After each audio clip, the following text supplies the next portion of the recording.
ये डीएमके नहीं है, एआईएडीएमके नहीं है, आपको आम आदमी पार्टी नहीं है, ये सब इंडी ब्लॉक के थे ना। ये इंडी इंडी कुछ नहीं है, ये केकड़े हैं। केकड़े को देखा है कभी? जब ऐसे चढ़ते हैं ना केकड़े, तो एक केकड़ा दूसरे केकड़े को घिसता है नीचे, कम डाउन कम डाउन, तो एक दूसरे को नीचे ही गिराने में लगे रहते हैं। इनकी आपस में ना कोई समझ है, ना कोई सामंजस्य है, आपस में एक दूसरे से घोर नफरत करते हैं। कम्युनिस्ट कभी चिट्ठी भेजते हैं खड़गे साहब को, कभी गालियां निकालते हैं, अब बात करेंगे इंडी। शर्म नहीं आती है इनको। जी सर, बताया जा रहा है जो एजेंडा होगा मीटिंग का वो पॉलिटिकल सिचुएशन जो इस टाइम पे करंट सिचुएशन है उसको, एजेंडा एक ही है, अपना अस्तित्व कैसे बचाओ, अपनी विश्वसनीयता कैसे जगाओ, देश में अराजकता कैसे फैलाओ, देश में अव्यवस्था कैसे फैलाओ। वही तरीका बचा है कि सरकार से विश्वास कैसे हटाओ, और कोई एजेंडा नहीं है। जी सर, इनकी मीटिंग से पहले हमने देखा कि दिल्ली में इनकी मीटिंग शेड्यूल है, सब ऑलमोस्ट जितने भी इनके पार्टनर्स हैं वो पहुंच रहे हैं, और दिल्ली में पोस्टर्स लगे हैं जगह जगह जो राहुल गांधी के लिए इनके इंडिया अलायंस के जो कमेंट थे उसको लेके, चाहे शरद पवार हो, चाहे ममता बनर्जी हो, चाहे अरविंद केजरीवाल हो, सब ने जो राहुल गांधी के लिए बोला उनके एक बड़े बड़े पोस्टर्स दिल्ली में लगाए गए। इसको आप कैसे देखते हैं? तो गलत क्या लगाएंगे? जो उन्होंने बोला है वही पोस्टर्स लगे हैं, और यही लोगों ने लगवाए हैं ताकि दबाव पहले ही बना सके, क्योंकि सबको डर है कि बंगाल की हार के बाद राहुल गांधी जी थोड़ा सिंहासन पर बैठने की कोशिश ज्यादा करेंगे। तो ये मंजूर नहीं है ना किसी को कोई सिंहासन पर बैठे। अच्छी बात है, अगर राहुल गांधी जी के ऊपर अटैक कर रही है बीजेपी सामने से या परोक्ष रूप से, इसके मतलब डरी हुई है, और डर ही इनको राहुल गांधी से। और दूसरी जहां तक है, परिस्थितियां बदलती रहती हैं। टीएमसी की परिस्थिति कल कुछ और थी, आज कुछ और है। तो यह नहीं है कि अतीत में क्या हुआ था वही अब होगा। राजनीति में ये राजनीति डायनेमिज्म है, ये चलता रहता है। आज उनकी परिस्थिति बदल गई है, आज इंडिया अलायंस में उनको आना ही चाहिए।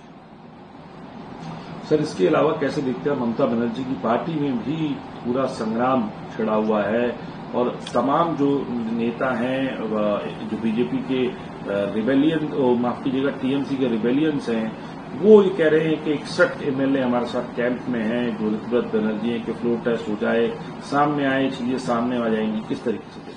वो तो लग रहा है, चूंकि बार बार ममता बनर्जी जी मीटिंग बुला रही हैं तो एमएलए और एमपी नहीं पहुंच रहे। धरना दिया तो, मीटिंग किया तो, संगठन को रीऑर्गेनाइज किया तो दिख रहा है, उसमें कहने की कोई बात नहीं। वो फ्लोर में भी वो चीज आ जाएगी। सर, इसके अलावा कैसे देखते हैं आप जो अशोक गहलोत ने कल बयान दिया कि मैं षड्यंत्र रचा गया, तो मुझे जब कहा गया था अगर अध्यक्ष बनने के लिए तो मैं क्यों नहीं बनता, सीधे तौर पे ये बात पहली बार खुलासा उस बात का उन्होंने किया। देखिए, ऐसा है, वो वरिष्ठ नेता हैं और उन्होंने जो किया कहा उस पर मैं कोई कमेंट नहीं कर सकता हूं। राहुल गांधी जी के ऊपर सवाल उठाने वाले मूर्ख लोग हैं। राहुल गांधी आज देश के सबसे महत्वपूर्ण लोकप्रिय जुझारू नेता है। सरकार उनसे डरती है, निर्भय है, तो उनके ऊपर क्यों सवाल उठाएंगे आप? देखिए, कोई पोस्टर अलग अलग लगाते हैं, अलग अलग पार्टियां हैं, तो उनकी बात है। आज इंडिया ब्लॉक की बैठक होगी और 23 दल उसमें शामिल होंगे, जिसमें तृणमूल कांग्रेस है, शिवसेना है, समाजवादी पार्टी है, अखिलेश जी के लीडरशिप में सब वामपंथी है, 23 दल है। उसमें क्या है, आपको और भी रीजनल पार्टीज है, और ठीक तरह से बैठक होगी और 2029 की रणनीति तय होगी। तो उद्धव ठाकरे भी शामिल हम शामिल हो गए, हाँ, लेकिन हम वर्चुअली शामिल हो गए। यहाँ से हम लोग 12 बजे और पूरी मीटिंग तक हम वहाँ शामिल रहेंगे। सर, 2029 का एजेंडा लेके आप कह रहे हैं कि एजेंडा एक ही है, देश के गद्दारों को सत्ता से हटाइए, जिसने देश में एक भ्रष्ट व्यवस्था निर्माण की है सबसे ज्यादा, उनको हटाइए और एक ऐसी सरकार लाए पारदर्शक, स्वच्छ।